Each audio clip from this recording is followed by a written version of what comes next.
Okay, this is a short intro to tort law. Okay, torts, they're civil wrongs.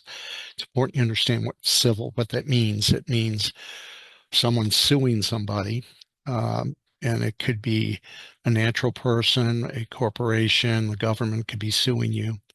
The burden of proof in a civil case is by preponderance of the evidence. So the person suing has to prove every element of the tort, the civil wrong, um, by a preponderance more than 50%. In a jury trial, the jury doesn't have to be unanimous in finding for the plaintiff. The remedy being sought is normally money damages. It can be what's called equitable remedies, but normally it's money. And So it can be preempted. I want to re-emphasize that tort law is based on common law, which can be preempted by statutes. So that's important to understand. There are um, two basic varieties of tort law, or torts: intentional torts and negligence.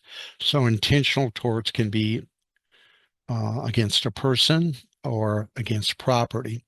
The elements of a particular tort, and there are a lot of torts, I only cover some here, are established by court decisions, by common law, but they can be preempted by statutes. And that's important. And the names of torts are often the same names used for crimes. I will say that every crime has a tort, every tort has a crime associated with it.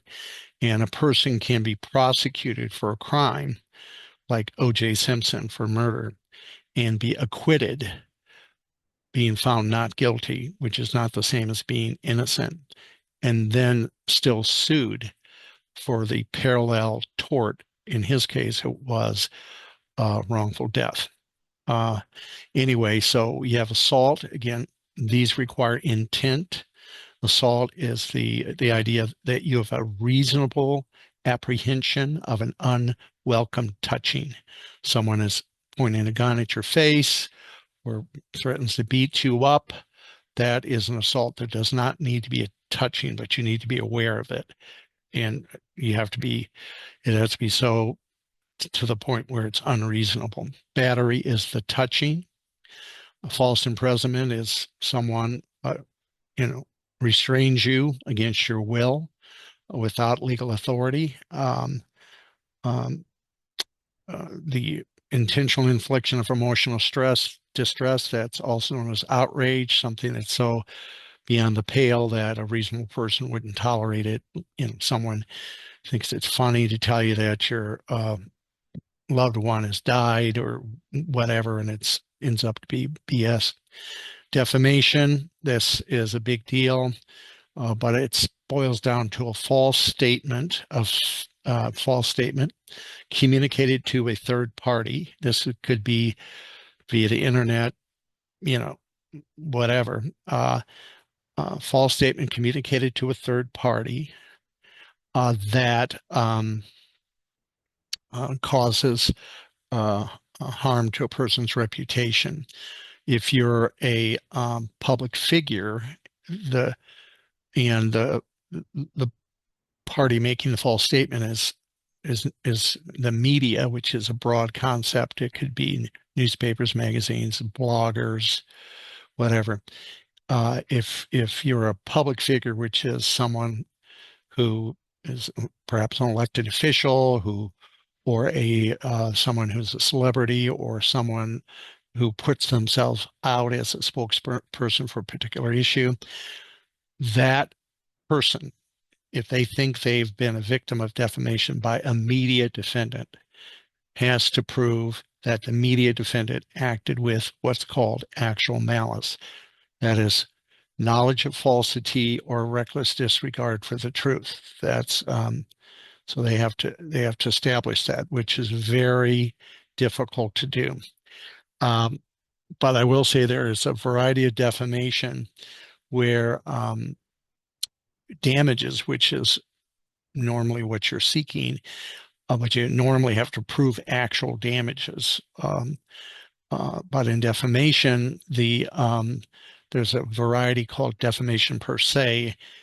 Goes back to old common law, English common law. But if someone accuses you or suggests you engage in a crime, or that you're engaged in unprofessional conduct, or there's another weird one, if you have some sort of a loathsome disease, which now we we would say STD, a sexually transmitted disease, and that's false.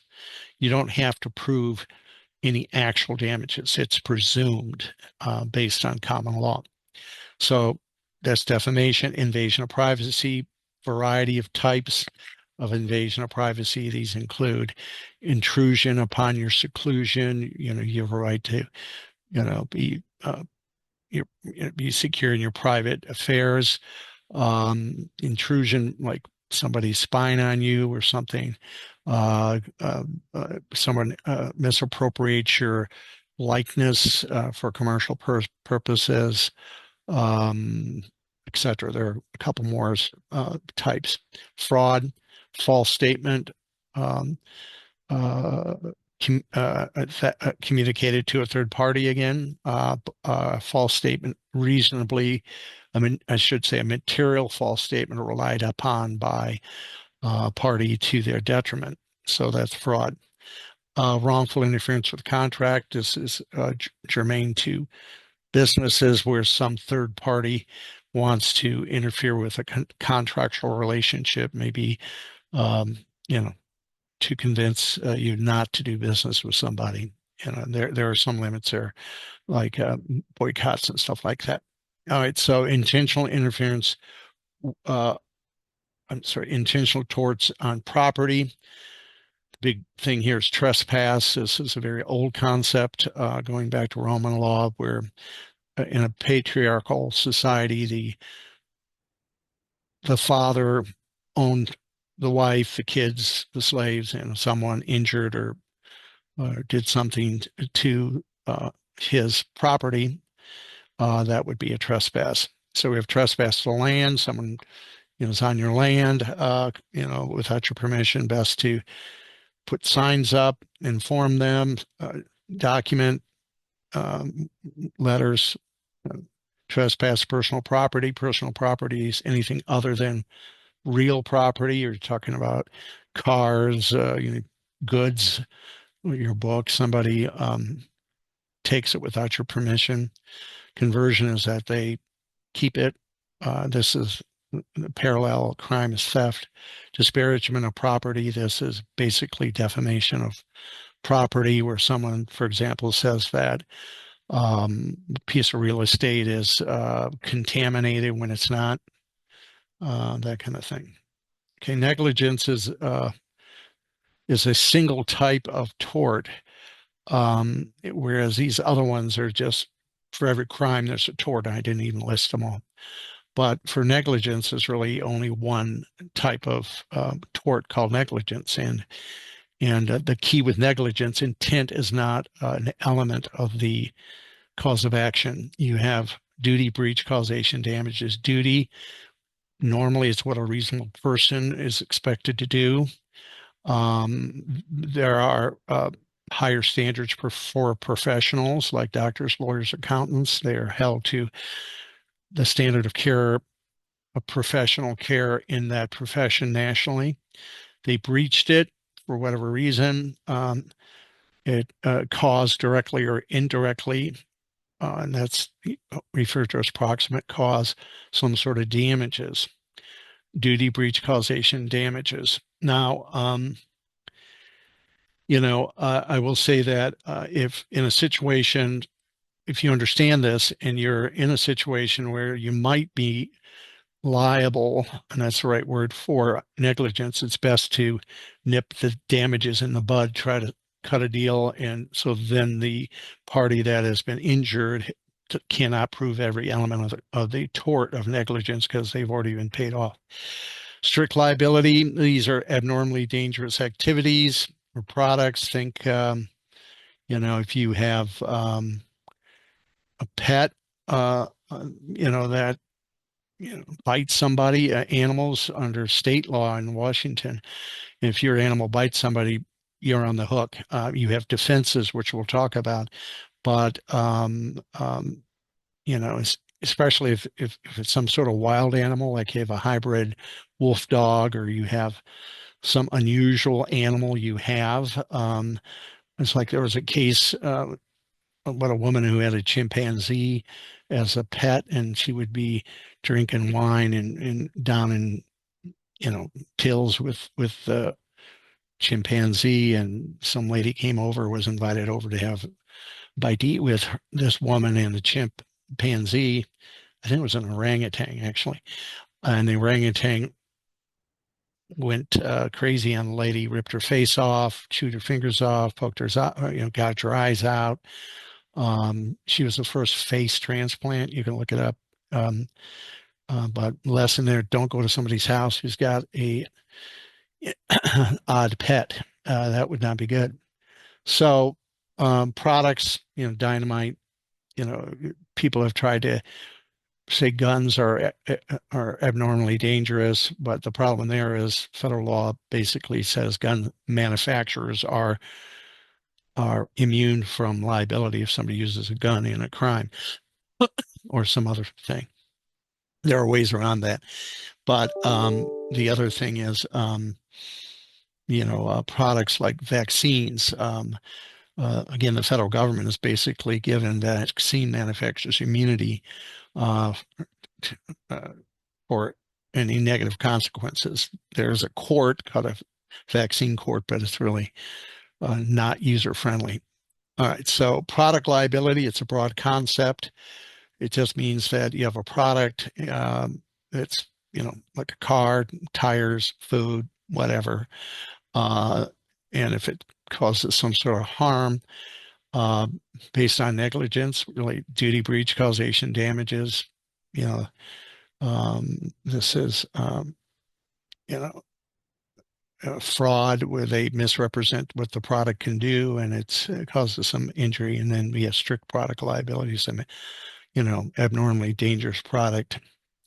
All right, defenses, preemption, I mentioned before, assumption of risk. If you go in and to volunteer to go into extreme cage fighting and get the hell kicked out of you, that's normally you'd be signing a waiver anyway. That's very common, or also referred to as a hold harmless agreement in sports and things. I will say in the state of Washington, a party cannot completely put the risk on the other party. If you, for example, are playing sports and let's say the basketball floor is wet and you get injured, uh, even though you signed a hold harmless, you could the whoever owned the arena is going to be liable. Product misuse. That's why you have labeling, for everything from drugs to crazy things on, don't, iron your shirt in the shower or don't use electrical devices in the shower. Comparative negligence. This is a very interesting defense. This where you compare the negligence of the plaintiff and the defendant. This illustrated by the this case involving McDonald's hot coffee. This is an urban legend where, in true case though, but the woman spilled hot coffee on herself and sued McDonald's. McDonald's said, well, she did it herself because she's an idiot. But under the idea of comparative negligence, she recovered quite a bit of money. Again, this can be capped by statutes, and a lot of states have what are called tort reform statutes that limit the amount a person can recover. So a jury can award you $1 million, but if there's a statute that says all you're going to get is 200, that statute preempts what the jury says. Commonly known dangers like a knife, everybody with half a brain knows it's sharp. Damages, the objective here is to make a person whole. So you have various types of damages. They're designed to either deter, punish, or vindicate. So to deter, you have, uh, you know, uh, these damages, and I list in the world of torts, like tort includes like an auto accident, special damages or economic damages, which you have a special bill you can prove, quantifiable, proven with receipts. General damages are more nebulous, amorphous. These are subjective losses such as pain and suffering, emotional distress. There's no fixed amount of money. This is where the juries can go to town. But again, you can have a statute that preempts even what a jury awards, and a jury typically is not told about the cap. They can do what they want, and the judge is left to do what he has to do. So that's the world of torts.